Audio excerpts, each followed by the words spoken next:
Hello, this is Storybooks channel. New videos are posted every day. Subscribe and click the bell.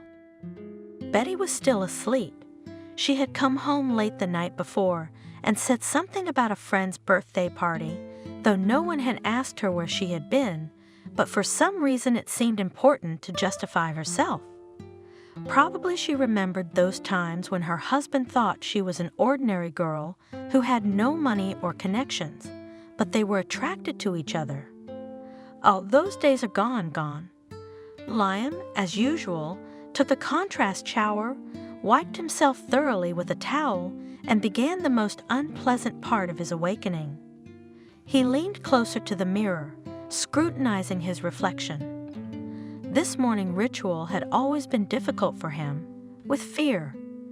In fact, the tension grew with each passing year. Suddenly you will click the first marks of time on your own attractive face. What then? Good looks are everything, Liam used to say. True, it usually referred to work, because not fresh wrinkled flour is difficult to sell. You have to dodge to make them look freshly cut.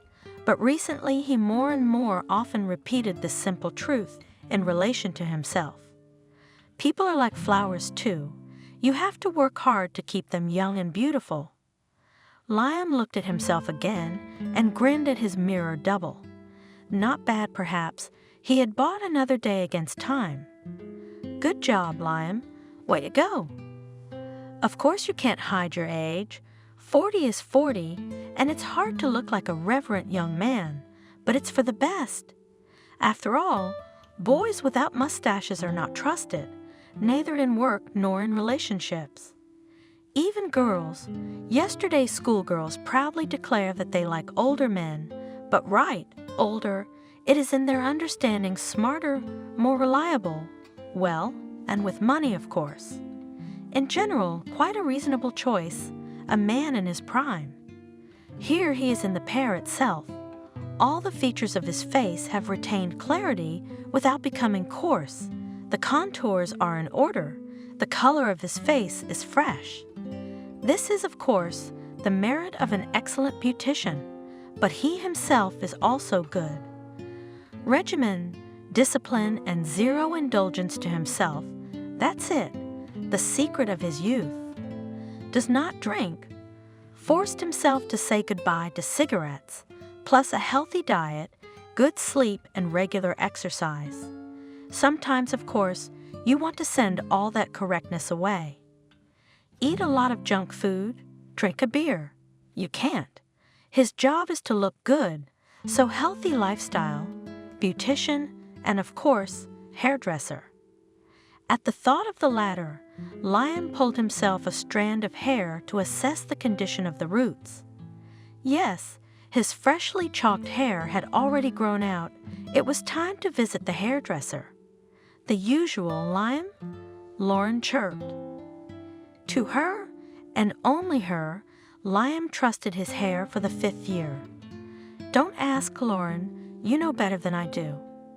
He answered, giving the barber one of his most charming smiles. Just don't overdo it, okay? It should look natural, like you've been sunbathing on the beach and your hair is slightly burned out. Remember? I remember, my good man, I remember. Lauren ruffled his hair. Let's start with a deep clean. What's up, sweetie? He waved his hand tiredly. Oh, Lauren, how can I be doing with a job like this? Those who claim it's easy to live off women are either brazen liars or simply don't know what they're talking about. He considered his job to be one of the most difficult in the world and was ready to argue about it with anyone who disagreed. For some reason, everyone thinks that being married to a wealthy, well-groomed lady is Jack's sweat of a lifetime. But Liam knew very well that these ridiculous rumors were spread by those who didn't know the real truth. Liam's wife Betty was wealthy. She had her ex-husband to thank for that, who had not gotten greedy in the divorce, and beautiful enough for her advanced age. But Liam, being with such a lady, who provided him with an excellent paying job, lived in eternal fear that if he got bored with his beautiful wife, she would easily replace him with someone else, which meant that he would fly out of her luxurious apartment penniless. The prospect is hurtful and humiliating, so whether he wanted it or not, Liam found himself included in the pursuit of attractiveness. Cosmetologists, massage therapists, fitness trainers, all of this has long been a familiar, albeit expensive, part of his life. But external attractiveness is not enough. Liam has learned how to give beautiful compliments without repeating himself. He perfected the art of love and even learned to watch with his wife her favorite melodramas, and still, every day he began with anxiety for the future, which was uncertain as well as the present. They say teenagers are driven by hormones, and that's why they have a bad temper, nasty to the extreme, but 17-year-old Thomas was an unusual teenager. At least that's what Helen, a charmingly slutty neighbor of about 35 who was despised by all married women, always told him. Mainly, of course, for the fact that it was she, the shameless and promiscuous Helen, that their husbands looked up to. The arrival of shameless Helen in their house was a real event. No one wanted to miss it, and the neighbors poured into the yard under various pretexts. Someone pretended that he urgently needed to wash his car, someone that it would be good to dust the carpets. Others just sat down on benches to chat and exchange news, but it was all just an act. In fact, everyone wanted to know what the new neighbor looked like, especially since rumors were spreading at the speed of light in their tiny town. Some noticed the strange woman in the store, others saw her strolling along the waterfront. So far, everyone knew only one thing: the stranger was young, beautiful, and excitingly lonely. At any rate, everywhere she appeared alone. When it turned out that the empty apartment on the second floor was finally rented out, no one had any doubts about who would move in. Thomas had only seen such a frenzy during the May holidays, when neighbors gathered all over the world, first at dachas for shish kebabs, and then for parades.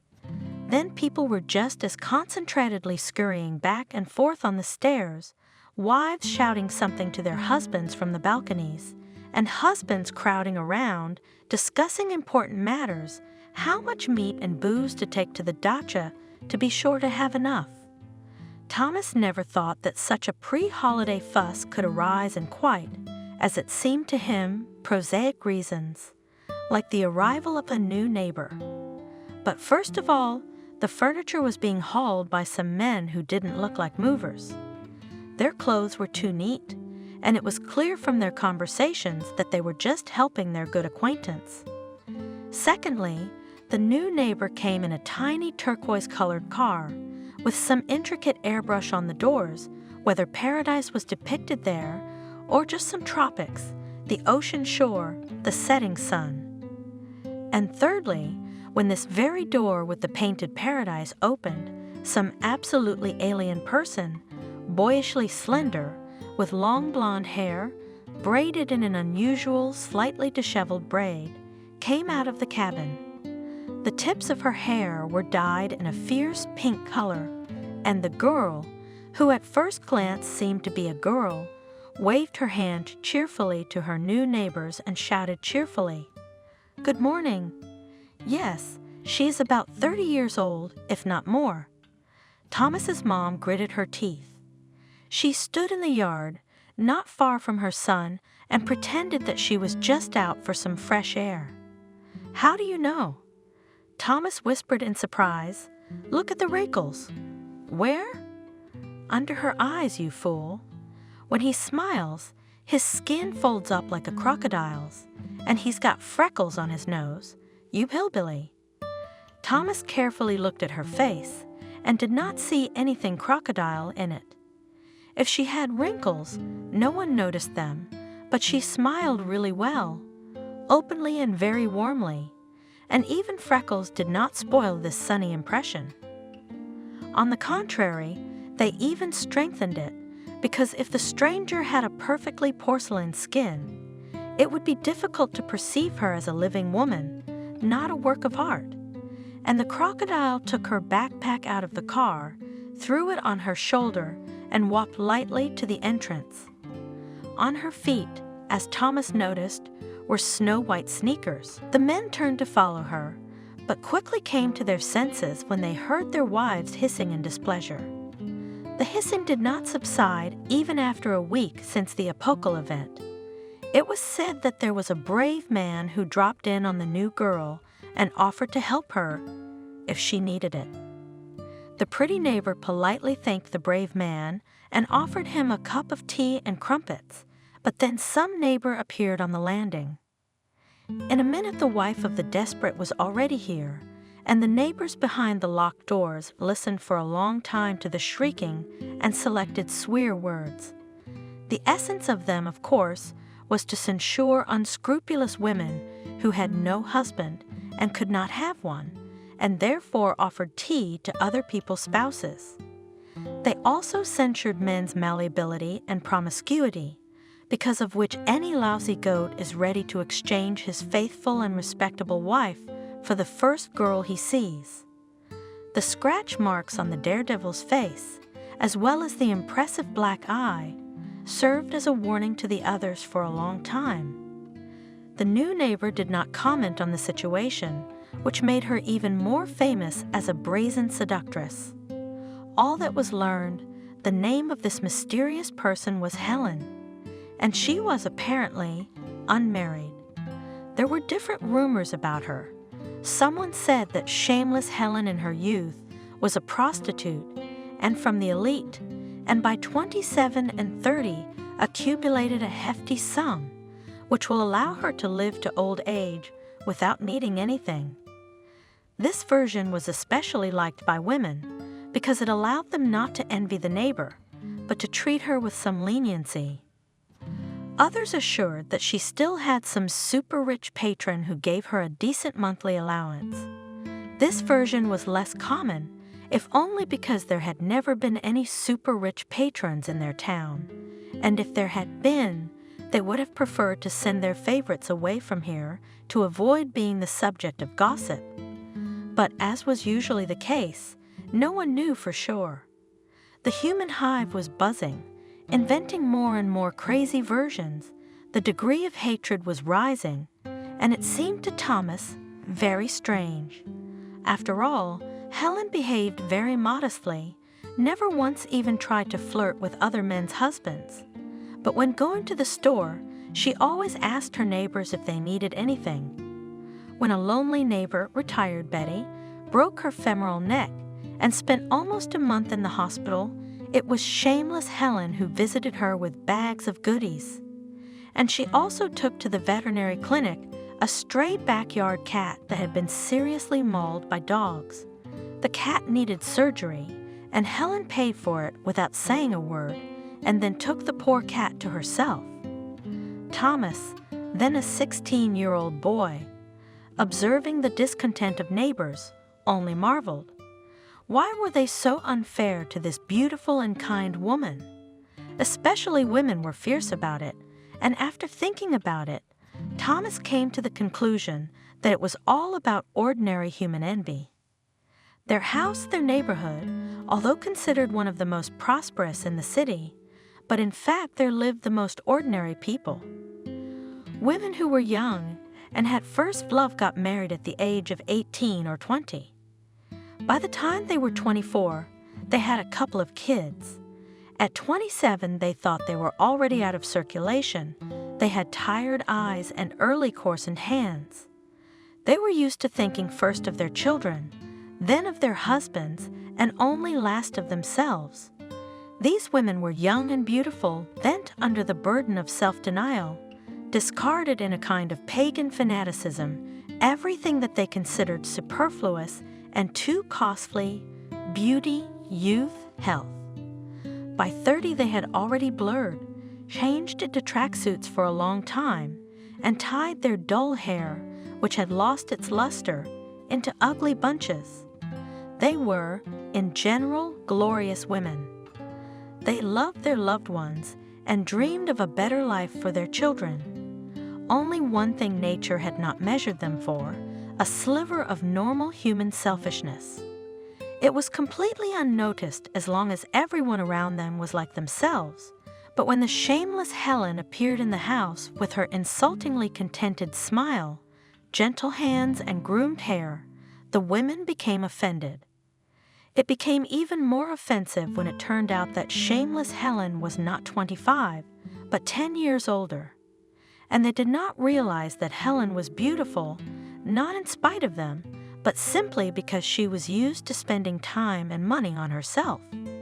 Helen wore youthful clothes, and the most unpleasant thing was that they suited her. Helen had no children or nephews, and when tired young mothers dragged their sleepy children to kindergarten, Helen walked her French bulldog Curabier on a leash, and Helen never carried poodle bags from supermarkets.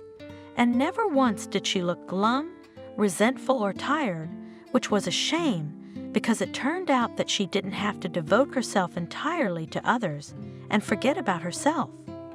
I hate her, such a slut. Thomas's mother panted, frantically ragging the windows with a rag.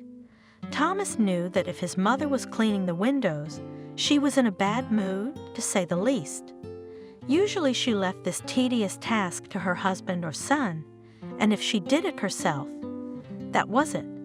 His father had a premonition of bad weather and tried to sneak out to the garage early in the morning. Thomas' nature in such an unmistakable flare denied, so that had to watch the mother explosions of resentment and if possible try to dispel them. Judging by the way his mother was furiously rubbing the window pane, it was not going well. And of course, the sight of shameless Helen, carelessly walking her Curabier, did not add to her good mood. No worries, no troubles, and plenty of money, why not take care of her beauty? Her clothes are so light, but how can you wear them in our dust? Only if you take them off at home and throw them in the garbage, because the closets are full of new ones.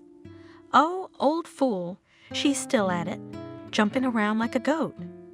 Ah, it's disgusting to look at her.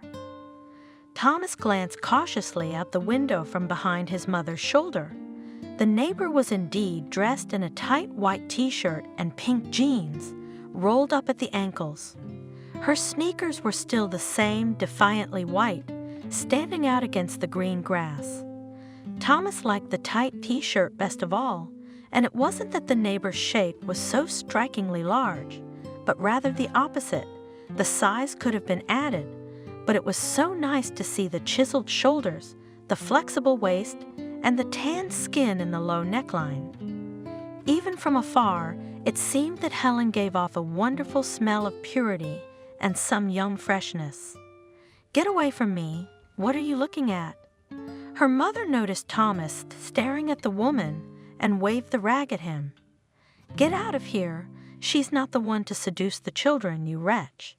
Why do you all hate her so much?" Thomas couldn't take it anymore. "What's she doing wrong? She lives and lives. What does she live on?" Instantly the mother parried. She turned to her son, and her face breathed such a fierce, unconcealed hatred that Thomas was frightened for a moment. "Hadn't you thought of that? She doesn't go to work. She doesn't have a husband, but she has men coming and going, sometimes 2 in one day. Do you understand now how she earns her bread?" She looked hopefully at her son, expecting to see disgust or indignation on his face, or preferably both, but Thomas disappointed her. He shrugged indifferently and turned away from the window. "But he earns money. That's a job too, Mom." He reached out to take the rag from her. "You go get some rest, and I'll clean the window myself." "Yeah, you've got another idea." Mother snorted. "You don't want to clean the windows. You want to look at that shameless girl. That's all I need. Go and get some bread and a bottle of sunflower oil." Thomas obediently went into the hallway and found his dusty sneakers in the shoe rack. Once they were trivial white, but now they were striking unusual grayish-brown coloring, which means to walk on the city dust. Not every city has such, but they have, you can say, a business card of the settlement. Thomas slowly walked down the stairs, thinking about the conversation with his mother, about how little interesting things happen in their town if a pretty woman becomes a subject of increased and aggressive attention at the same time. And most of all, he thought about the white t-shirt of his neighbor. He wondered how she managed to wear white in this beastly dust. With Helen, he bumped into her right at the very entrance. Kurabir looked up at Thomas with bright, round eyes and yapped in greeting. "Hello, Kurabir," said Thomas, and bent down to pet the funny little animal. He wanted to say something to his mistress, but he wanted to say something witty, something that would surprise her or make her laugh, but nothing came into his head, so he had to limit himself to mumbling. "Hello. Hello, Thomas," she smiled warmly. "Aren't you going to the store? That way." He brightened up. "Can I get you anything?" "If you say the word, I'll be right back." "Get me some salt," the woman asked. "Let me give you some money now." No. Thomas was getting restless. "I don't want money, but if you offer me tea, I'll take it." "Then I've already offered it," she answered, and in Thomas's ears, these words sounded like wonderful music. He never heard Helen, amazed at the speed with which he had sprinted out of the entryway, muttered. If, of course, it was safe to do so, but Thomas was flying on wings to the store, thinking only that in 20 minutes he would be having tea with the most charming woman he had ever seen in his 15-year life. On this occasion, he made a promise to himself that from now on and forever, he would consider himself lucky. He would get what all men from 14 to 90 could only dream of. And maybe even today would be the end of his childhood, because if his mother was telling the truth, Thomas was not a slacker on vacation, and he had worked almost all summer as a courier, so his savings could be enough, if, of course, she agreed. At the mere thought, his heart rate was giving out in such a way that Thomas seriously feared he would collapse unconscious right in front of Helen's apartment door. His palms were getting traitorously damp, and his back was already wet with sweat. Hell, if this was going to work out, he'd have to shower first thing. He rang the bell. Helen opened the door immediately, and Thomas was stunned to see her in her house clothes. His mother, like the mothers of all his friends, wore bathrobes at home, or at best some shapeless pajamas, which they proudly called homemade suits. Such suits looked good only on the day of purchase, and then on mannequins, and on ordinary women thin jersey, emphasized all the imperfections, loose hips and weeping, lost elasticity belly. And the neighbor was wearing a beautiful blue with a white ruffle sundress, tied at the waist with a beautiful blue ribbon. Her hair was carelessly pinned at the back of her head, leaving a few strands of it loose around her face. Where did she come from? "I brought you some salt," Thomas stammered, at the thought that everything forbidden, adult, would happen now. Everything inside him froze. Helen smiled and stepped aside to let him into the apartment. I had already set the table. In the hallway at the feet of the guest, rolled out from somewhere a fat, funny-looking Kurabir. Thomas, blushing painfully, followed the hostess into the kitchen. Once inside the coveted apartment alone with this vicious, jubilant woman, he was completely confused. Just a minute ago, it seemed that he should only get here and everything would happen by itself, but now, he wondered, they would have tea, and then what? How does it happen with women like that? Do you have to tell her why you're here? Or maybe she'll figure it out on her own. And how do you negotiate the price? What if it's too high? What if he doesn't have that much? And most importantly, how to make sure Helen didn't guess that she was his first?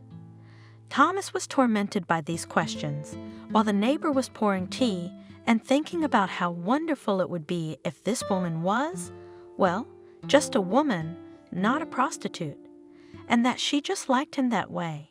Then he would put his hands on her waist, her back to him now, and slowly kiss her bare neck, and maybe try it. And Thomas, trying to stop the trembling in his arms, came closer and put his arms around Helen's narrow waist. Now he could smell her perfume, thin, fresh, with some elusive bitterness. He wanted to lean forward to inhale it fully. Helen froze for a second, but immediately flinched when she felt his hot breath on her neck. "Get away," she said, "or I'll spill from the kettle." He obeyed immediately and immediately removed his hands. "I'm sorry," he mumbled. "I feel either offended or ashamed. It's just that people say that about you. That I'm a prostitute and men come to me." "Calm down," she said. "Helen, sitting down." "I know, sit down." Thomas sat down and picked up a cup. Helen's tea was special too. It smelled of some strange herbs and familiar lemon, and for some reason a little chocolate candy. "It's not true what they say," he said. "Gossip, they always lie." The woman shrugged. "But men do come to see me," she said without the slightest embarrassment. "Only they have a different interest in me." Thomas looked at her with interest. Slowly his composure returned. "Do you really sell moonshine?" he asked in surprise. Helen laughed. Her teeth were like pearls, large, even, shiny. "No, Thomas," she said. "I'm a dressmaker. I make men's suits. I used to work in an atelier, but I make more money this way. Would you like to see? Come on." She led him into a room where there were several mannequins.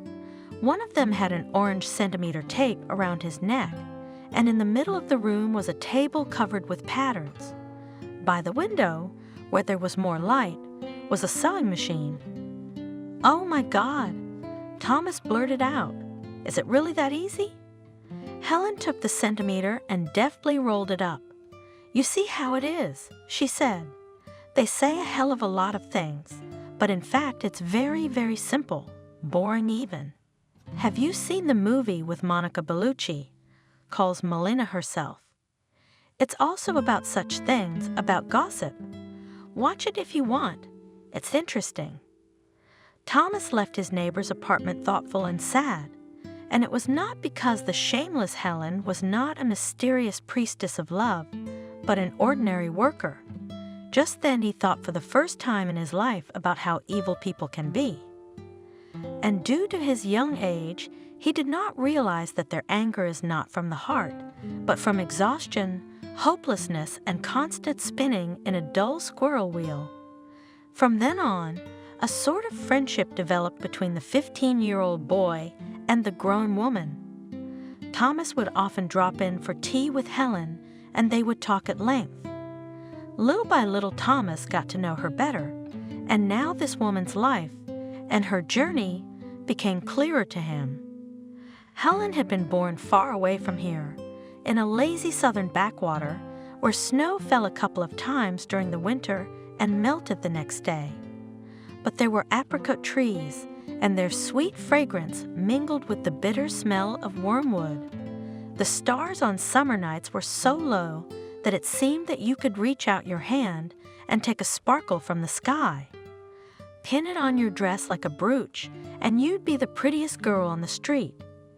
"You know, Thomas," said Helen dreamily, "I sometimes think that's why I became a dressmaker. Because of this southern summer sky, I so dreamed of a dress the color of night, and that the star, here, on the shoulder, that even learned to sew because of it." The girl lived with her parents and grandmother, and then at her disposal was a small house with a front garden. Just her grandmother with age became hard to bear the heat, and then her parents decided to move her to the dacha. It was cooler there after all. In order not to leave the old lady alone, they moved there themselves, especially since Helen was not alone after all. Across the street lived her father's cousin, Uncle James and his wife, Aunt Clara, and their countless brood of 17 to 2-year-olds. At first, Helen found it a little scary to spend the night and to live it all alone in an empty house, but little by little she got used to it, and then she liked it. After all, there were many advantages to being free. In time, Helen even began to be proud of the fact that she was now, you could say, quite an adult, even living separately from her parents and not reporting to anyone where she went and what time she would return home. Moreover, there was always somewhere to go.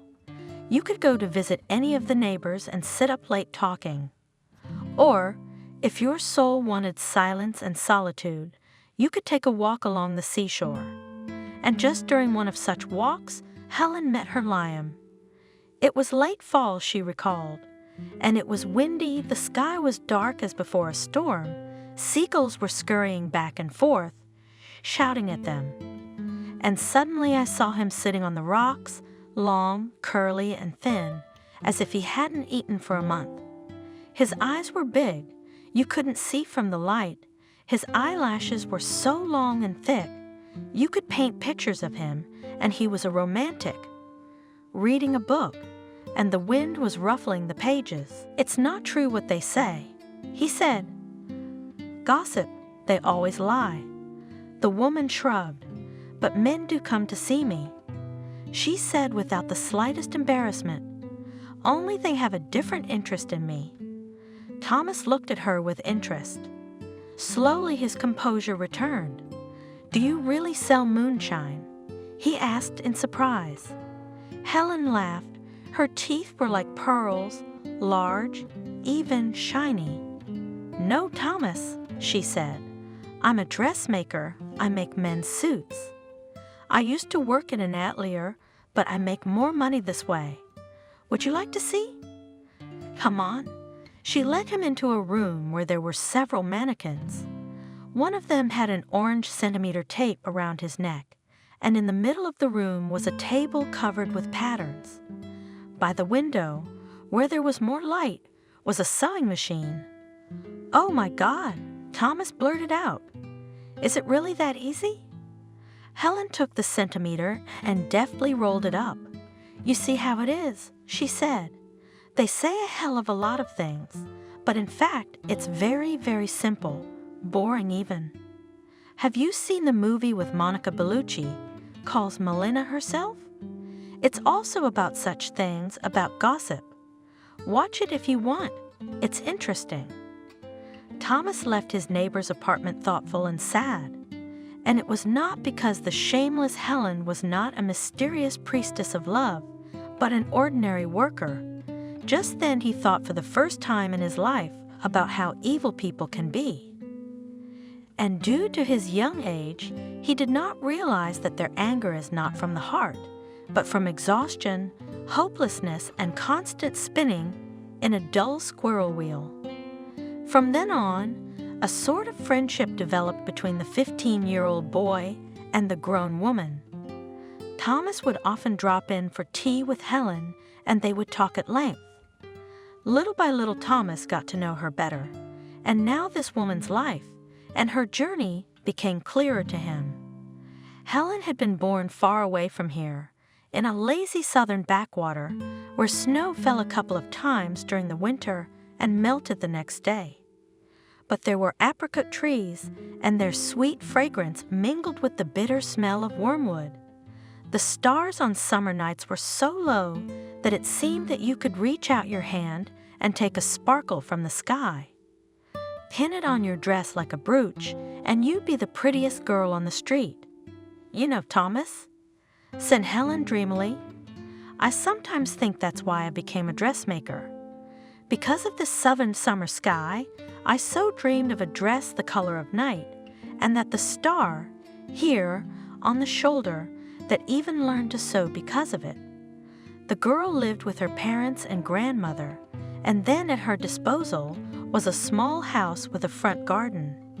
Just her grandmother with age became hard to bear the heat, and then her parents decided to move her to the dacha. It was cooler there after all.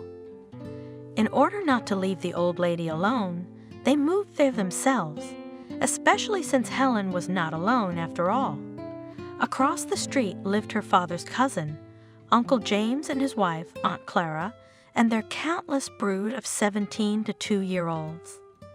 At first, Helen found it a little scary to spend the night, and to live it all alone in an empty house, but little by little she got used to it, and then she liked it. After all, there were many advantages to being free. In time, Helen even began to be proud of the fact that she was now, you could say, quite an adult, even living separately from her parents and not reporting to anyone where she went and what time she would return home. Moreover, there was always somewhere to go. You could go to visit any of the neighbors and sit up late talking. Or, if your soul wanted silence and solitude, you could take a walk along the seashore. And just during one of such walks, Helen met her lion. It was late fall, she recalled, and it was windy. The sky was dark as before a storm. Seagulls were scurrying back and forth, shouting at them. And suddenly I saw him sitting on the rocks, long, curly and thin, as if he hadn't eaten for a month. His eyes were big. You couldn't see from the light. His eyelashes were so long and thick. You could paint pictures of him, and he was a romantic, reading a book, and the wind was ruffling the pages. I thought he was reading poetry, but he looked at me and smiled. And that's when a 17-year-old girl fell in love for the first time. As always, at that age, without thinking, without calculating, and it seemed forever. I thought it was the end of my freedom as a girl. What kind of freedom is there when you're in love like that? Only to get married. Liam, however, did not share her zeal. It seemed to him that Helen's ideas about life were too simple and uncomplicated. The boy was ambitious and decided that his place was in the big city. "That's where the future is, Helen," he said, kissing his beloved's flaxen hair. "We can't stay here. We'll be like Uncle James and Aunt Clara." "Is that what you want?" Helen shuddered at the words. Uncle James was a frail man, barely over 40, but looking a shabby 50. Alcohol and lack of demand were to blame. He'd once worked at a horse club, and no one was better at getting along with any horse, even the most stubborn. He taught kids to ride and was paid handsomely for his skills. But then one of the local bosses bought the club and offered Uncle James to teach riding to his fat friends. Uncle James couldn't bring himself to accept.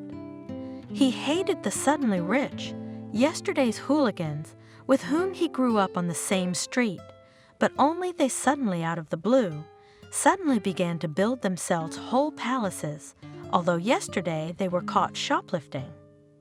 So Uncle James was out of work and started drinking. His wife, Aunt Clara, was rumored to have been beautiful once, but it was impossible to see the former beauty in the now immense aunt, with a large and dark wart on her nose.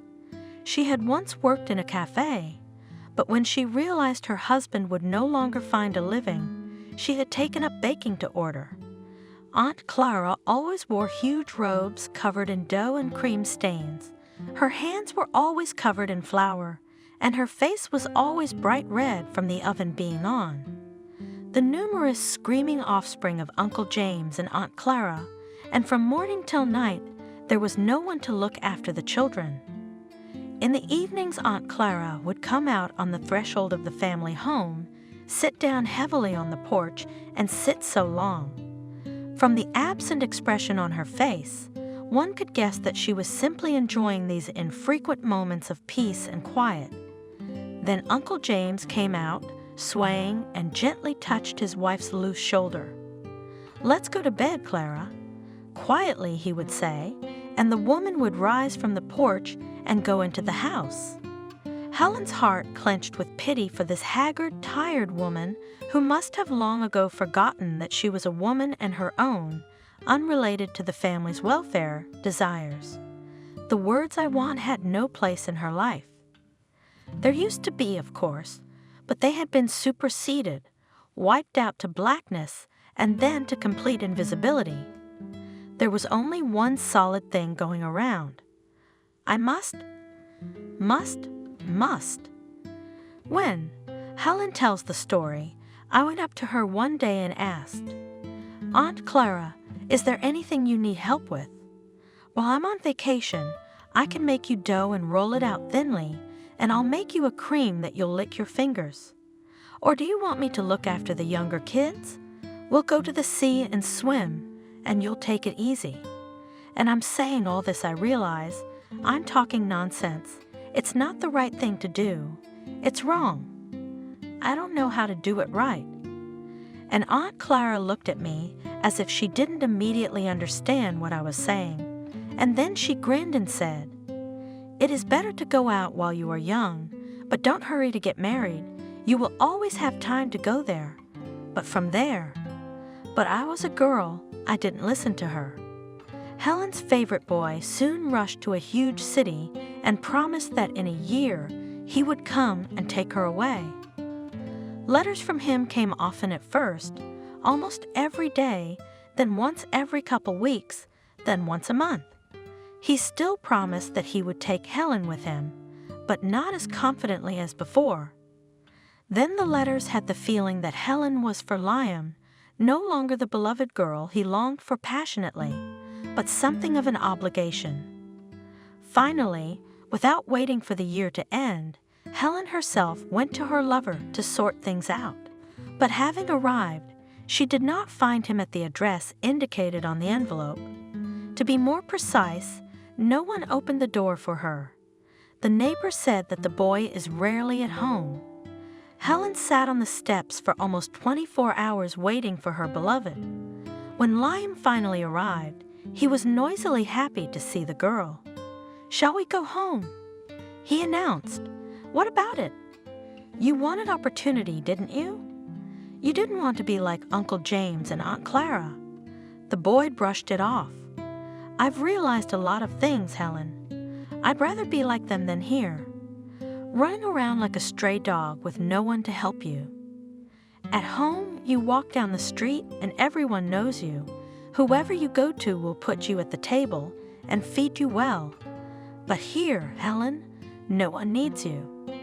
And people here are strangers, cold. You look like they're dressed well and don't talk stupidly, but their eyes are empty, like glass. And what did you agree to?" Thomas asked. "I did," Helen sighed. "And we went back to our streets, to our acquaintances, to Aunt Clara and Uncle James, married almost immediately." "Liam? His name was Liam, my husband, did I tell you?" "I guess he was happy. He got a job in a store selling beer on tap, made a decent living. Alcoholics, they give their last drink, so I didn't do nothing. I learned to sew well. We thought about children, but Liam thought, and for some reason I didn't want to hurry. Probably because I'd seen enough of Aunt Clara. Anyway, we lived peacefully, but a bit boring. It was a sleepy town, but when the season starts, then there's some excitement, and from fall to late spring it's boring. We're both at work during the day. In the evening we have dinner together, watch TV and go to sleep. On the weekends we go to the beach, if it's summer, or to the Moody's. And I'm so bored. I sit here in the evenings and think, even though I don't have kids, I'm just like my Aunt Clara. I also sit on the porch in the evening and look empty, because I know what will happen tomorrow and what will happen the day after tomorrow. I know that too, and the month after that too. So I realize that it is not in the children she trouble, and not even in the fact that the husband drinks and just routine eats, monotony and routine. I decided that it's time for us to leave here until completely rotten, but my no way, I just start talking, and he is already waving his hands at me. Don't start, I've already tried that, You're talking about boredom, but you've never seen real boredom. Nobody needs you there. You live like an anthill, and nobody cares about you. It's like that. Where I was born, therein came in handy. To make a long story short, but I'm stubborn. I'll be quiet for a week, and then I'll cast my fishing rod again. Sooner or later, and the fish will bite, and the man he is from the same fish in this regard, not so different. Be patient, and do not give up in the face of difficulties. Then sooner or later you will achieve your goal. I do not even remember how many times I have already asked Liam, let's try again. Let's move to a big city, and there are already 2 of us. It would be easier with 2, so I asked, and finally he agreed.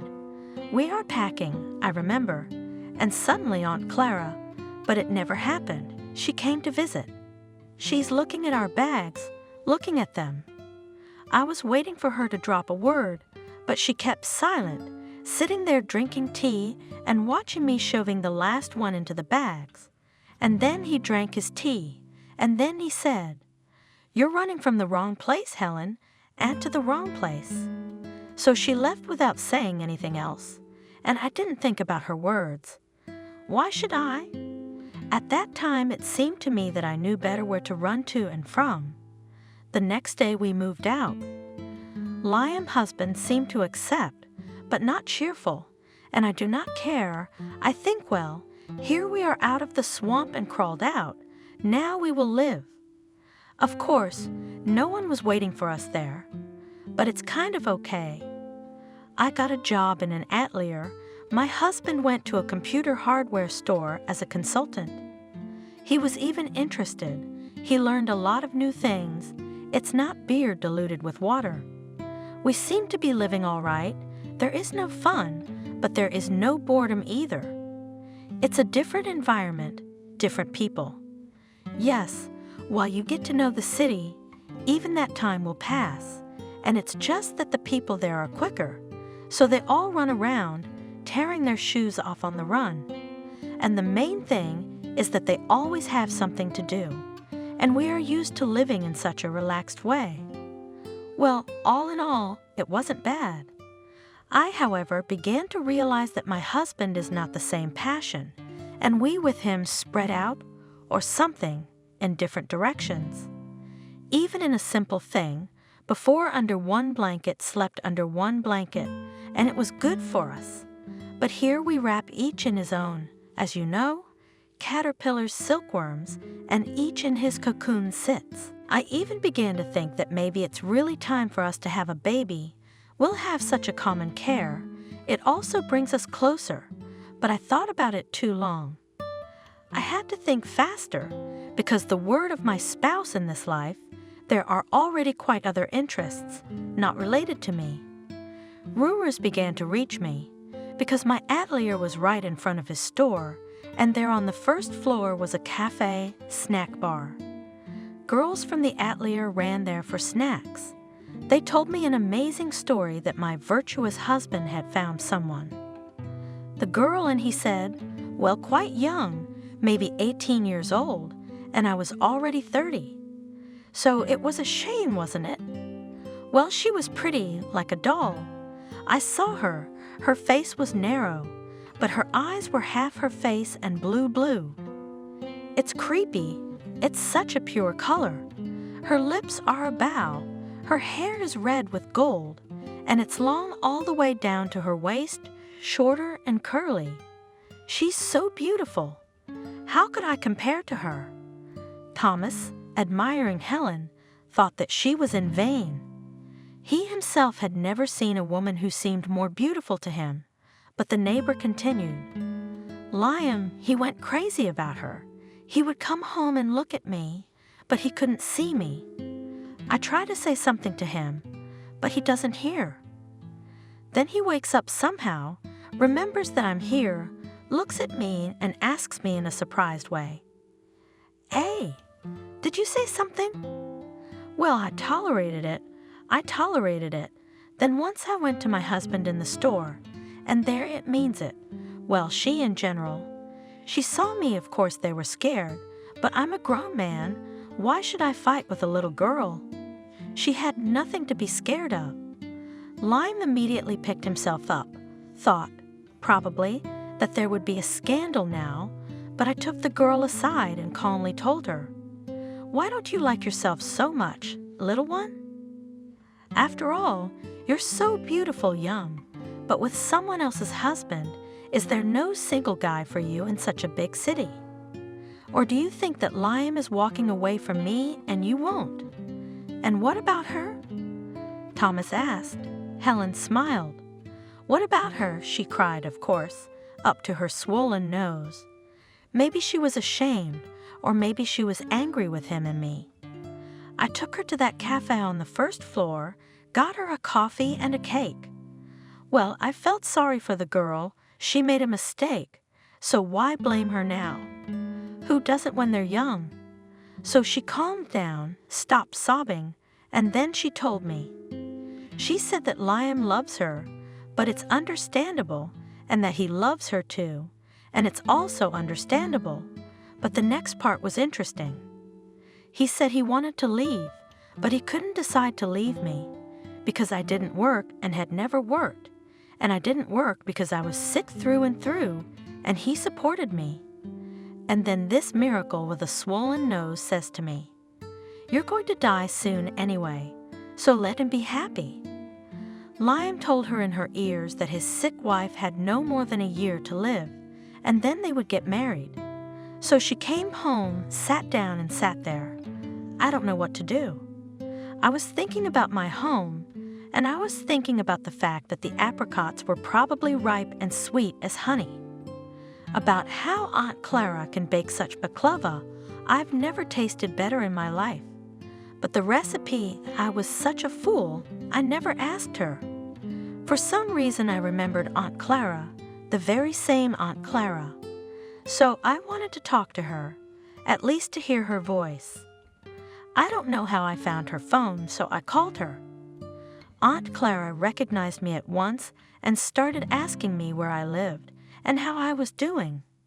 But then, of course, I began to describe to her, and what a beautiful city it is here, and what a view I have from the window to die for, and that my husband and I live well, and there is plenty of work and a lot of money paid for it. In general, I lied, Thomas, long and inspired, and during all this time Aunt Clara did not interrupt me once, and then waited until I closed my mouth for a minute. And then she went off without any preamble.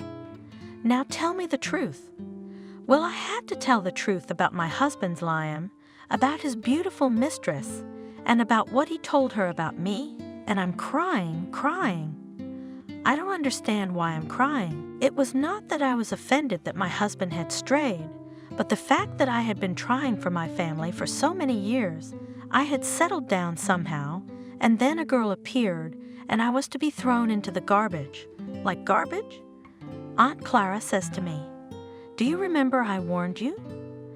Don't be in a hurry, you're getting married. So you didn't listen to me and married the first one who looked at you. Come on, don't mention it now. If you love your husband, then don't care. He'll have a good time there, and then he'll come back to you. But I'm telling you right away, then he'll go off again, that's for sure. If you don't love him, pack your bags. You don't need him." Aunt Clara had always been like that, a little wordy. She didn't like long conversations, but if she said anything, it was always to the point. We said goodbye, I drank some valerian, went to bed, and I thought, do I love Liam or not? It turned out that it was unclear whether I loved him or not, but where could I put my habit? I definitely had a habit for him, a strong one, when it seemed that no, I was addicted to him. I couldn't tear him away from me. I shouldn't even try. I lay there falling asleep, and I didn't find the answers to my questions, so I fell asleep, all confused and torn. I woke up in the night from the fact that the silence is so silent that it seems to ring in the air.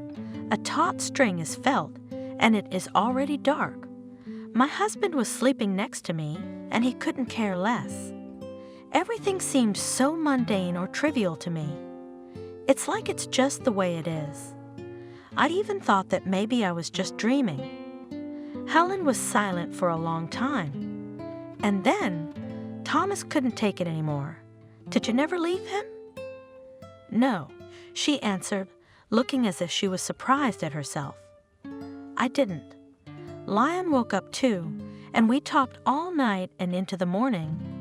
He apologized, told me more precisely, even swore that he had no true feelings for that girl, that it was just a joke, and that it would never happen again. He even offered to go home again, go back to a place where life was easier. I was not very much against it. I realized that here, it turns out, the matter is what, even in a big city, or in a hut on the forest edge, and everywhere life is about the same. And if it's boring, it's because of us. So Aunt Clara was right when she told me that I was running to the wrong place. We slowly started to go home. We didn't want to hurry, and there was no need to. We decided that we'd be back just in time for Christmas. We'll clean our house. I'll cook delicious food. We'll sit down on our favorite sofa, and as before, we'll wrap ourselves in one blanket for two. We'll drink champagne and talk. I even imagined it, but it didn't quite work out. When we arrived, Aunt Clara was in black and couldn't stop crying. I went to her, and she told me that Uncle James, her husband, had died. He went to the sea drunk, as usual, to take a dip, and he drowned. That's how we spent Christmas at the memorial table. And then Aunt Clara told me that Uncle James, well, he was a difficult man, a surprise. He left the equestrian club, but he wrote down all his observations, developments, everything he knew about horses, what he had learned in notebooks. And the new owner of the club found them and decided to publish a textbook for those who are interested. And the textbook went viral, and this owner, and he was a decent man, came to Aunt Clara and said that all the uncles of James, posthumous royalties will be deducted to her, and the royalties there were not bad, believe me. At the wake, this host was also there. I saw him then for the first time and was very surprised. For some reason I thought that there was such an old man nasty, but it turned out to be a normal man, even handsome. But the point is, we mourned our Uncle James and went on with our lives. It was hard for Aunt Clara. I went to see her every day, where I distracted her from her grief by talking, where I helped her with her eternal baking. Liam is at work again, diluting the beer. And then something happened to me. I don't even know how to describe it. I was walking home from work, and I felt like I was driving on a flat spot. I was leaning on a tree, and I could barely stand, I felt it. No, it's hard to stand. My head was spinning. The whole world was spinning in my eyes. I couldn't resist.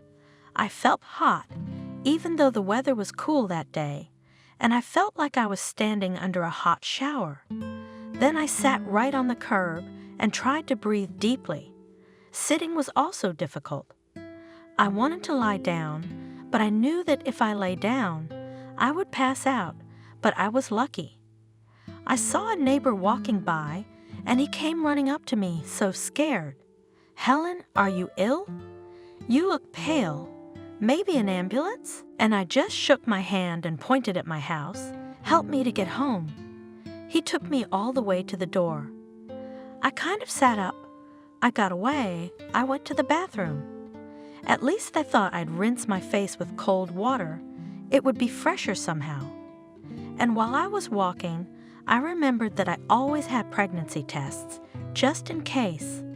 I thought I'd check it out, but it wouldn't hurt. I did everything that is required, put this stuff away so as not to be nervous, and I'm sitting on the edge of the bathtub, nervous. In front of myself, pretending I don't care. I pretend to wash my face, brush my teeth, comb my hair, and then it's time to look at the test. And of course, and there it is, 2 stripes, fat, clear rose. Rejoice, like Helen, you're a mom now, but I still can't understand. Not even to rejoice, but just to realize. Mom, I am now. What is it? What do I do now? Life will change, it's clear, but how it will change, and I need to tell my husband, after all. In general, I come out of the bathroom, the test in my hands. I hear Liam is already at home, on the phone with someone. Well and good, I think I'll make my husband happy.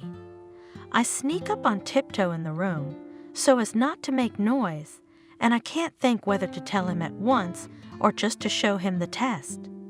And suddenly I hear him, my husband, the same one who swore his fidelity to me, saying to someone, "Why are you crying, kitten?"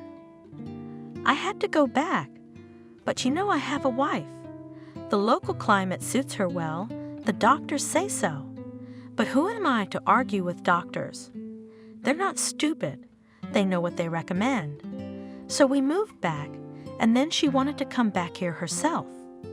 She wanted to be buried in her homeland. It won't be long now. They've already found a place in the cemetery. And as soon as we bury her, we'll get married. And the main thing is that I'll get her house, and the summer house too. If you want to move here, you'll have everything ready. No, we'll sell everything here. Go to your place, buy an apartment and live. That's how it is. They're dividing my inheritance, and I was just about to congratulate my husband on becoming a father soon. I approached him from behind, and quietly said, "You can't wait, you bastard. And your woman won't wait for you, so pack your things and don't let me see you again." Liam jumped at my words. He's standing there with eyes like round, evil eyes. "You've got it all wrong. I'll explain everything. It's not true at all. You've heard it all." I didn't say that, and my eyes are running around, looking for something to grab onto. So he's standing there, shaking, afraid, and I'm laughing. Funny and light and easy, as if a huge stone had been lifted from my soul. I was even grateful to him for the setup. He finally took a breath, looked me in the eye, and smiled ingratiatingly, like a cat, which caresses, and he was thinking how to steal meat from the table. "Well, Helen, why did you forget all the good things at once? Have you fallen out of love with me?" That's when I realized I don't love him anymore. And I felt so good. I'm standing there laughing, and I'm thinking, how happy I really am. I have a good job. I've got a place to live. I've got a child on the way. I've got rid of a scoundrel of a man. How bad is that? Anyway, I look at him silently, but inside I'm happy. And he suddenly says to me, "You've drunk my blood enough, and now you want to leave me without it? No way. If you want to go, go, but I'll stay here." I laughed again, and he ran out into the yard. I thought he was gone, but no, I was wrong. I hear footsteps. He goes into the house again, comes back with an axe in his hands and says to me, "Go away, or I'll kill you right here."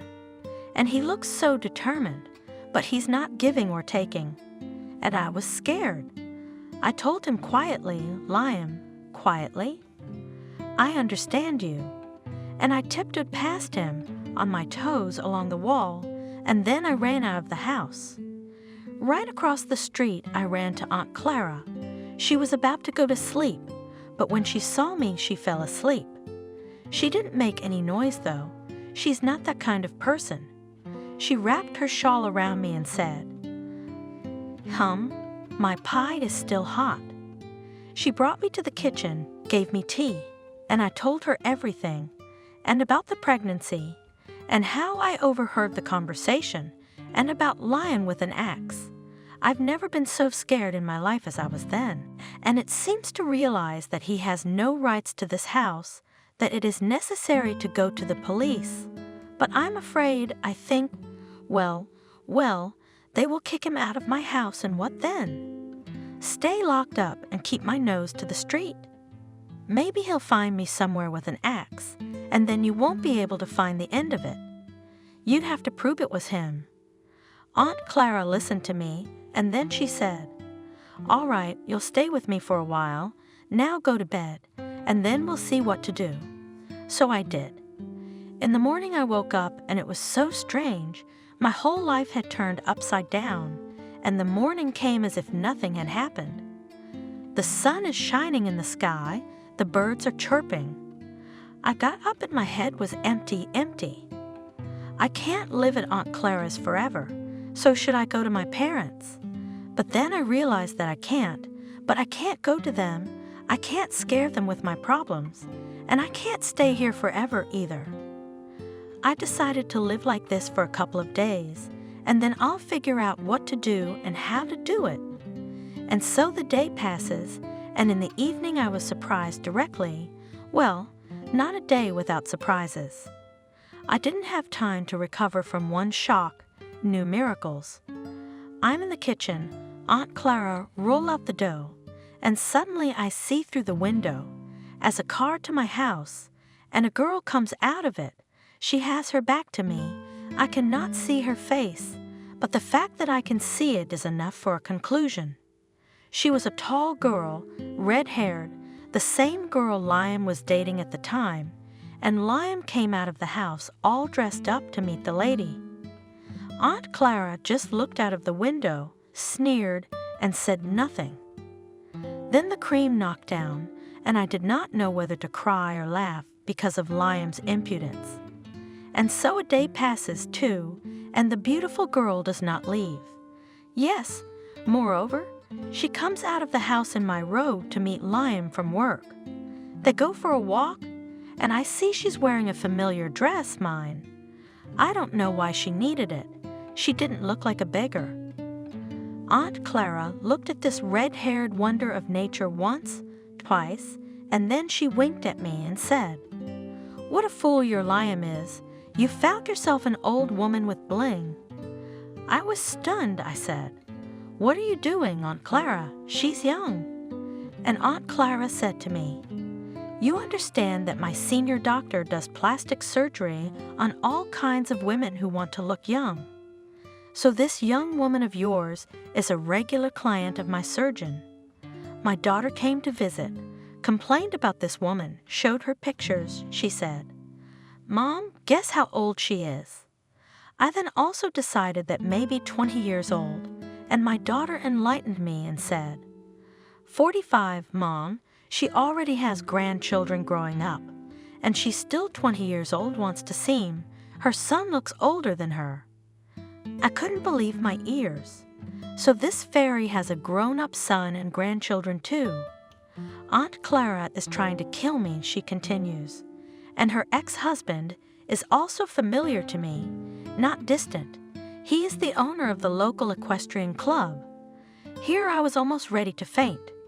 Miracles indeed. It was necessary for my Liam to choose such an interesting specimen as his mistress. And he says to me, "You do this. Go to your parents, and I'll talk to the owner of the club.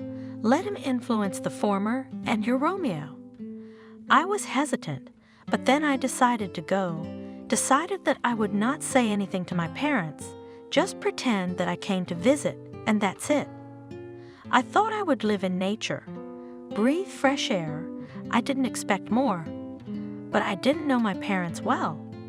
They bought a dacha so ruined, you can't look at it without tears. I thought I'd come and see my dad fixing something there, and my mom growing cucumbers and tomatoes. Aha, so I come, and they have a paradise there, and the seashore from the window you can see, and their garden all blooming and fragrant. There are armchairs in the garden, a hammock for Grandma, a swing for Mom. Father even arranged a fountain himself and launched fish there, gold ones. Grandma, then in the hammock swinging, reading books, then stands up and goes to feed the fish. But that's not all. My grandmother's neighbor, a cottage dweller, decided to marry her. a noble man, a scientist, studying butterflies. Grandmother, of course, as a decent girl immediately does not agree, but the eyes that builds and look into the visit invites. I laughed and laughed at them, and I was amused. They are so nice, touching, cute. After all, grown-up people and even not young already, but so much trepidation, as if, well, here is the first love they have. A gentleman used to come to my grandmother's house in the evenings, and he took care of her like that. That today's men would learn from him. Then a basket of apples to bring her, then peaches, then bring honey tasty something, and a bouquet, of course. And not store flowers, half dead ones, but real field flowers. If you take them in your hands, you'll be dizzy. They're so fragrant. Every day he collected flowers for his beloved, and his grandmother set a table in the garden, a teapot, beautiful cups from the service, jam, dried goods, buns, beauty. They sit in the garden late at night, talking about art, about painting. Our elderly young man reads poems to his grandmother, then they walk along the alleys or go to the sea.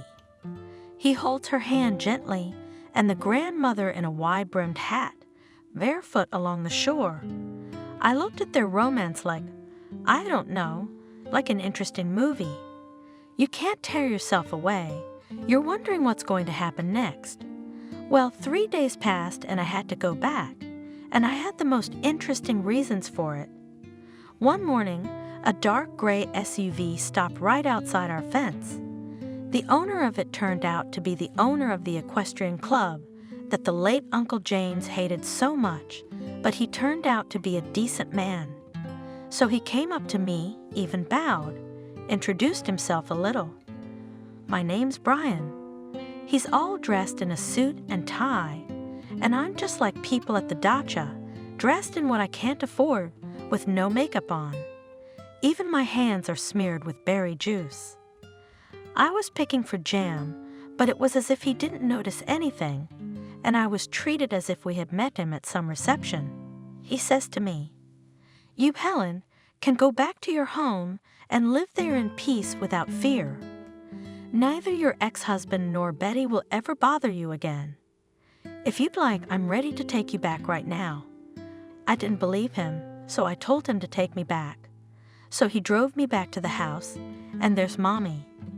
Not just no ex, there is also all the minor repairs made, plat-bins on the windows painted, in the kitchen a new stove stands, and a small room under the nursery is remade, a crib, toys.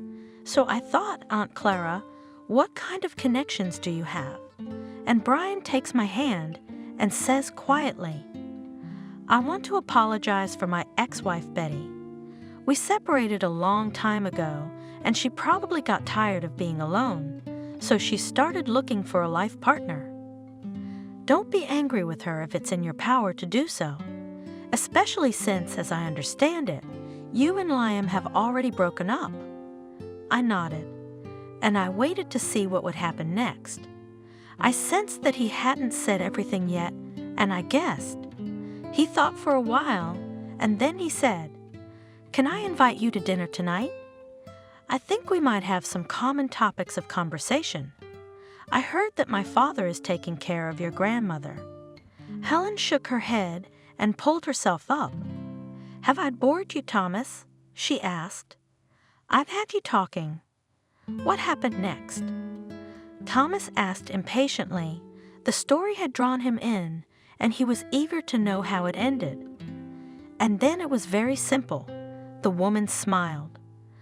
Brian and I were soon married, and I gave birth to 2 first-class boys at the proper time. My grandmother agreed to marry my beau after much beating from her beau, and Aunt Clara became a successful businesswoman. She opened her own pastry shop, and now she has 2 of her daughters working for her. But soon she will have to hire someone else because there are a lot of orders and not enough hands. Aunt Clara is also going to publish a book of her own recipes. How exciting! Sincerely admired the young man. To be honest, while you were telling me everything, I was more worried about Aunt Clara. How long the woman has worked, still pulling the family. Yes, she's a great woman. Fondly, Helen said. It's people like her that keep everything going. And your ex-husband, Liam, do you know what happened to him? Well, Liam's a bit more fun. He married this Betty of his, and it was only after the wedding that he found out about his wife's true age and that she had a grown-up son and even a couple of grandchildren. This, of course, offended him terribly, and there were even rumors that he wanted to divorce her, but Betty turned out to be a cunning lady. She gave Liam a small business, a few flower pavilions, but the gift was very conditional. In other words, she made him the manager, but after the divorce, he could lose that position, and with it a lot of money. Who would like that? Especially if he's used to living large. So Liam lives with his Betty, runs a flower store, and keeps a very careful eye on his appearance so that his wife does not lose interest in him. And of course he succeeds. Wait a minute. Thomas interrupted her. If you are married and have children, why do you live here alone? I'm not here for long. Helen said softly. I'm just planning to open my own atelier here, so I thought I'd live in the city for a while, explore the market, so to speak.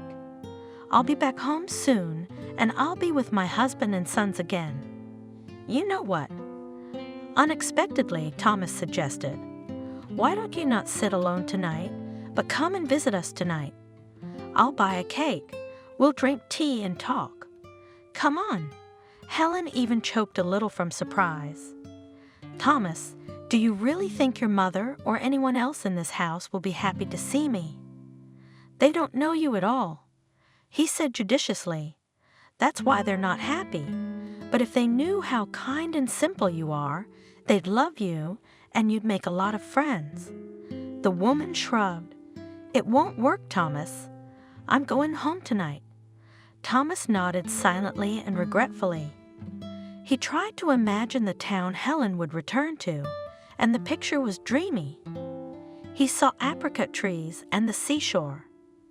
He smelled the smells of wormwood and pastries from Aunt Clara's pastry shop. I'd like to come and visit you someday, he said. May I? Sure. She was delighted. You'd be very welcome. On the way home, Thomas stopped by the beauty parlor. Now he knew exactly where to spend his summer money. Did you want a haircut, young man? The pretty blonde at the information desk asked. No, he shook his head. Tell me, can I buy a certificate from you?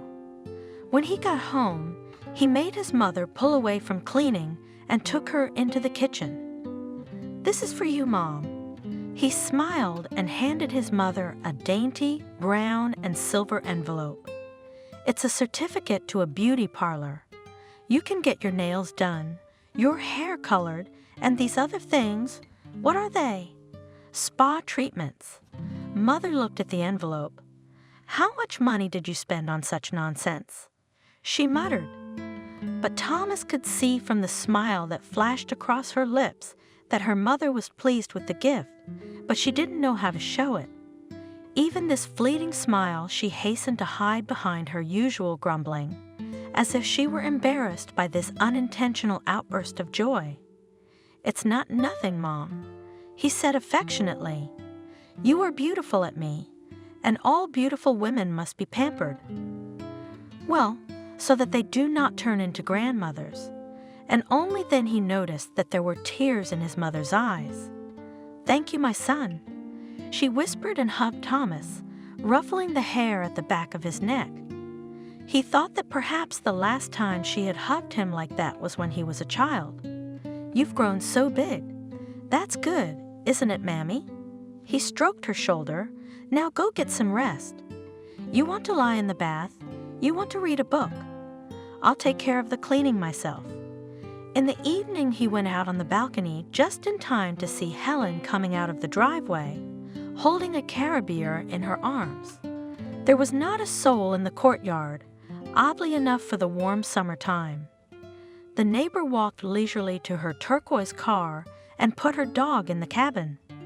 Before she got behind the wheel, she felt eyes on her, looked up and immediately saw Thomas. She waved at him, and Thomas read the movement of her lips. "Have a nice day. Bye." He raised his hand in farewell. His dad hadn't returned from the garage yet. Thomas peeked into his parents' bedroom and froze on the threshold. His mother was sitting on the bed with a jewelry box in her lap, going through her rings, trying on one or the other and humming softly. As Liam exited another of his controlled pavilions, he noted with amazement that it was beginning to get dark outside. Strange how. You don't get used to the fact that it gets dark late in the summer, and it's already autumn. You could go crazy. Liam looked tiredly at his watch. 9 p.m., so we'd have to stop at another pavilion and then go to the supplier base. Roses should be delivered today, and of course chrysanthemums. They're the most popular item, they're the first to be grabbed, and it's a hell of a delivery. It turns out, then deliver the goods to the points and before midnight, he will not get today, while he's delivering, while the girls take the goods and report back to him. Roses trim and put to drink, with chrysanthemums more fiddling, cut, remove excess leaves, and then please paint them in all the colors of the rainbow. Customers like multicolored. Florists really are ready from the monotony of wool towel, and they can be understood. Girls are creative. They free self-expression. They want to create unusual floral compositions, and most often they are asked, "Over there those red roses. Girl, pieces of 7 and wrap in cellophane." "Don't cry, my good ones." He comforted the florists. "I understand. You understand beauty. You want to create it, but always ask yourself, and who will buy such beauty?" People are conservative creatures. They like the classics, proven virgins. It can't be helped. Creativity is either free or commercial. It's boring to play the same thing day after day. The girls sighed, but deep down they couldn't help but agree with the manager. Yes, boring of course, but what can you do? That's life. In any job, there's a place for routine, and you can't get away from it. However, Liam sometimes managed to amuse the girls. However, he did it in his own way, most often inviting them to cafes and entertaining them with jokes. For this his subordinates loved him and did not refuse to work overtime if he asked them to do so. Moreover, he himself worked late, which was mistaken for diligence. In fact, he just wasn't drawn to go home. Betty was already 50, and although she still managed to hide her age with the efforts of surgeons and cosmetologists, but her mood was the most gloomy, she more and more often held on the mirror reflection, gloomy look. Perhaps if there were a single person who cared about her, he would explain to Betty that it was this sullenness in her once childishly open gaze, those mournfully compressed lips that made her look older. If only she could remember again what it was like to smile with good cheer, she would instantly shed a dozen years. However, the beautician, a kind soul, decided to help her upset client in her own way. "Betty, don't worry, you look great." "Yeah," Betty said. "Great for an old lady." "You're wrong," the girl replied calmly. "Nowadays, 50 isn't old, but if you're so worried, I am." With a sigh, Betty admitted, "It's a shame that no elixir of eternal youth has ever been invented." Well, eternal or not eternal, there is a secret. True, it's not a secret at all, but not everyone uses it. You'll fall in love. You know, with doubt in her voice, Betty stretched out. It didn't seem like a good idea to get a young husband now. 5 years ago, she'd been foolish enough to get involved with one, and what had happened? Annoyance and fatigue, let alone a young lover. That beautician's a fool, after all. No, listen to me. Slyly smiled at the girl. First, a man in love himself becomes more beautiful. This is how our hormone works. All that blush on the cheeks, shiny eyes, worth a lot. And then, have you ever wondered why older men love younger ones? Because old goats want young, fresh cabbages, answered Betty gloomily. Right. Why? Simple. The painted finger flew up. That's a kind of energizing, youthful energy, you know. And dying of a massive heart attack during a lovemaking session is also a kind of youthful energy boost. And you don't bring it to such fanaticism. The girl was not confused. Why get so much carried away? Keep within the limits of moderation, and then everything will be all right. Betty sat sullenly in the car for a long time, staring at herself. So I should fall in love? Well, one of her friends, a big fan of young bodies, had said something about a new nightclub opening in town the other day, and she thought it might be a good idea to go there. After all, no one's forcing her to have an affair. You'll see, Betty, you'll like it. Kathy said excitedly, dragging her friend by the hand through the narrow, winding corridors of the nightclub. Why are the aisles so narrow? Betty wrinkled her nose. Was it on purpose so that only skinny people could fit in here? It's called the labyrinth. It's a concept. The concept. Betty grumbled. It's not a concept. It's all contraception. If a couple wants to cuddle, where can they go? You can't fit two people in here. Come on, Betty. My friend laughed. What are we, teenagers or what, to huddle in the corridors? There are other places for that. All right, don't grumble, look. At last the entrance to the common room loomed before them. The light at the end of the tunnel. Betty sighed with relief. The hall was made in the style of a shipwreck. Coral and countless shells dotted the walls. Sea waves splashed on the screens disguised as portholes, and colored schools of fish swam by from time to time. Instead of tables, dark, artificially aged barrels were set up. What are we supposed to do here? Betty asked. Carefully, she lowered herself onto a rickety stool. Rest. Kathy smiled and tapped the barrel. A waiter in a Jack Sparrow costume appeared nearby. What do you want? Beautiful naiads? He smirked. 2 dark rums. Kathy commanded. Double. I don't like rum. Betty hissed, but then a silhouette stepped out of the club's semi-darkness. Dancing? He said, leaning toward the woman. Betty looked into the stranger's face and was instantly drowned in his gaze, deep as the ocean and intoxicating as dark rum.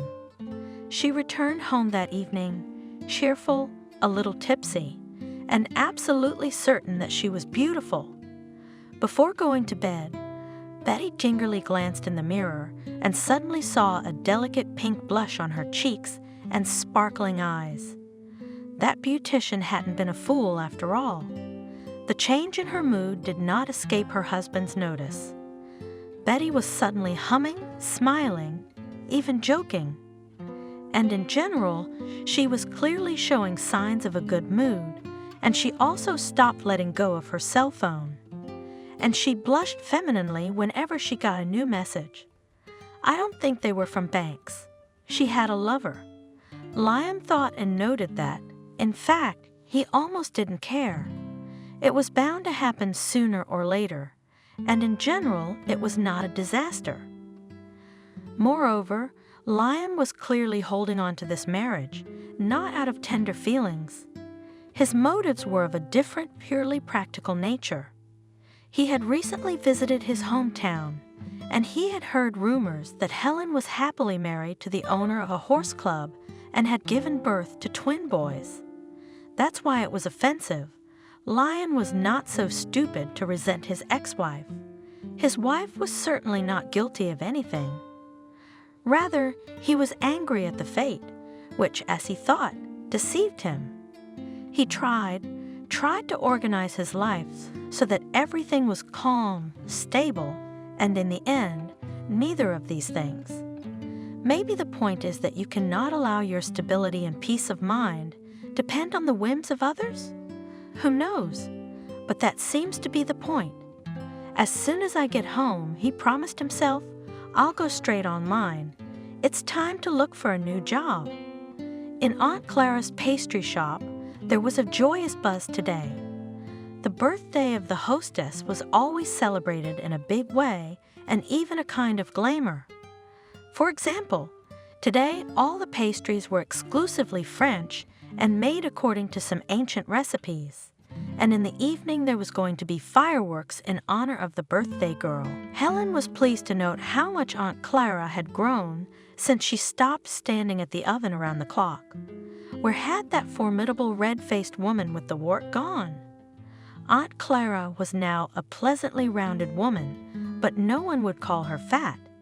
Not even a memory of the wart remained, and her complexion was fresh, with a slight pinkish blush. Helen quickly found her grandmother and winked conspiratorially at her. The most important event of the holiday was still to come.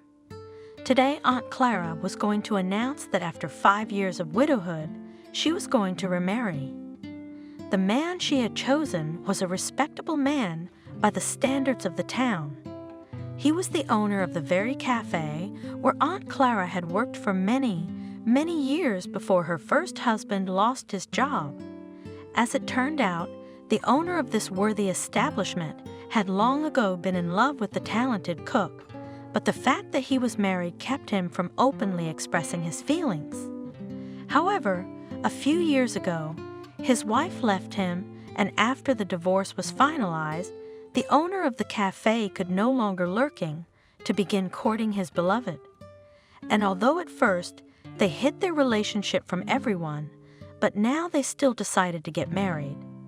On this occasion, the lovers planned a wedding trip, which they were going to go to right after today's fireworks. Helen's grandmother, who with her new husband liked to travel, personally made an itinerary of the wedding trip for Aunt Clara. Clara, dear, don't be stubborn. I've found the most romantic cities for you. Look, let's start with Prague. There you'll walk through pastry shops, taste all the impossible deliciousness, and you'll get recipes for your business. Then move to Vienna. Think music, waltzes, fairy tales. You can't find a better place if you want to immerse yourself in an atmosphere of wonder. And then, of course, to Paris, the city of love and debauchery. Don't laugh, darling. You'll need both in marriage. That's enough, Lisa. Aunt Clara Plunkett fears not to hear this outrageous chatter. But Helen knew her grandmother. If she wants to say something, it will be impossible to stop her. Clara, do not show off. I know what I'm saying. And after Paris, Venice. Here you'll find all the romance you want.